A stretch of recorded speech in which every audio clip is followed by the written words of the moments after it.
ရှိရရိုးစုအစတင်နေကြတော့လက်ရှိ artist တွေကိုခိုးချတွေးခဲ့ကျောင်းသားဘဝမှာဗလာဆောက်ပေါ် red တွေလက်တဲ့ဆမ်းပြီးမရေးခဲ့အချိန်ခဏလောက်ပေးပြီးအမေဖြစ်စေခြင်းနောက်မစ်စီမေးခဲ့တငယ်ချင်းတွေလောက်မေးကိုအချိန်ပေးခဲ့အမေစင်ပြေရဲ့လားလို့မေးခဲ့အရက်တော့ပြီးပြန်လာတိုင်းရက်နန်းနန်းနဲ့မတွေးပဲအဖေဖေးမှနေခဲ့အဖေစိတ်ပင်ပန်းမှုတွေကိုမေးခဲ့အဖေစင်မပြေမှုတွေကျွန်တော်တွေးခဲ့ကျွန်တော်လည်းဖေးလို့တောက်တတ်ပြီး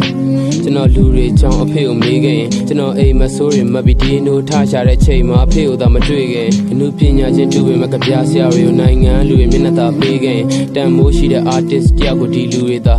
တန်မိုးတွေ့ခဲ့ဆရာအောင်ချင်းတို့ဖြစ်တယ်လို့မသိခဲ့